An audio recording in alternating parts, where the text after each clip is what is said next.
আসসালামু আলাইকুম, আশা করি আপনারা ভালো আছেন। আজকের ভিডিও লেকচারে আপনাদের স্বাগতম। আজকে দেখব কন্ডিশনাল কন্ট্রোল স্টেটমেন্ট। তো এর আগের ভিডিও লেকচারগুলোতেই কন্ডিশনাল কন্ট্রোল স্টেটমেন্টের ইফ এলস নিয়ে আলোচনা করা হয়েছে।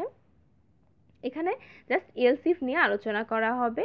দেন if, else if and else কীভাবে একই সাথে কাজ করে সেটার সিনট্যাক্স দেখব। সো এখানে দেওয়া আছে ইফ, এলস ইফ অ্যান্ড এলসের সিনট্যাক্স একসাথে।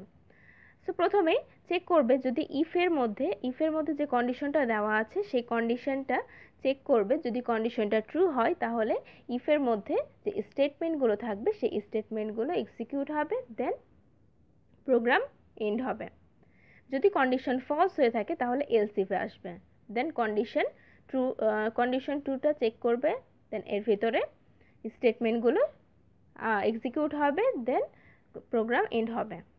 তো এর পরবর্তীতে এলস ইফ ইউজ করা যাবে, একাধিক এলস ইফ ইউজ করা যাবে, এই জন্য এখানে ডট ডট ইউজ করা হয়েছে। Then else if condition n দেওয়া আছে প্রত্যেকটার জন্য 1 2 3 then n. That means else if আমরা n number of else if use করতে পারবো। সো এন সংখ্যক এলস ইফ ইউজ করা যাবে একটা কন্ডিশনের মধ্যে। ইফ এলস রুলসের মধ্যে একাধিক এলস ইফ ইউজ করা হয় কখন? যখন একটা প্রোগ্রামে একাধিক ডিসিশনস থাকে, সেক্ষেত্রে এলস ইফ ইউজ করা হয়। আর যদি সিঙ্গেল কোনো ডিসিশন থাকে জাস্ট তখন ইফ আর এলস ইউজ করলেই হয়। সো এর পরবর্তীতে দেখব এর ফ্লো চার্ট। সো এখানে ফ্লো চার্টে দেওয়া আছে প্রোগ্রাম স্টার্ট করা আছে। সো প্রোগ্রাম স্টার্ট হওয়ার পরে প্রথমে কন্ডিশন চেক করবে ইফের। যদি কন্ডিশনটা ট্রু হয়ে থাকে তাহলে ইফের ভিতরে যে কোড থাকবে, যে স্টেটমেন্টস থাকবে সেটা এক্সিকিউট হবে, দেন প্রোগ্রাম এন্ড হবে। আর যদি ফলস হয়ে থাকে তাহলে সেক্ষেত্রে এলস ইফ, যেহেতু এলস ইফ দ্যাট মিনস যদি না হয়, যদি দ্যাট মিনস ফলস হয়, তাহলে ফলস হলে এলস ইফের ভিতরে যে কন্ডিশনটা থাকবে সেটা চেক করবে। সেটা চেক করে যদি ট্রু পাই তাহলে এলস ইফের ভেতরে যে কোড থাকবে সেটা এক্সিকিউট হবে, দেন প্রোগ্রাম এন্ড হবে।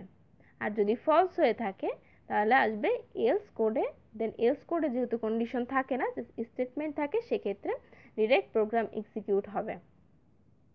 আর এখানে যদি ইউজ করতে চাই, এখানে সিঙ্গেল এলস ইফ ইউজ করা হয়েছে। একাধিক যদি আরও কোনো ডিসিশন ইউজ করা হয় সেক্ষেত্রে এই ফ্লোচার্টটুকু বারবার রিপিট হবে। এলস ইফের বারবার কন্ডিশন চেক করবে, দেন ট্রু হলে এক্সিকিউট হবে, আর যদি ফলস হয় তাহলে পরবর্তী কন্ডিশনে যাবে।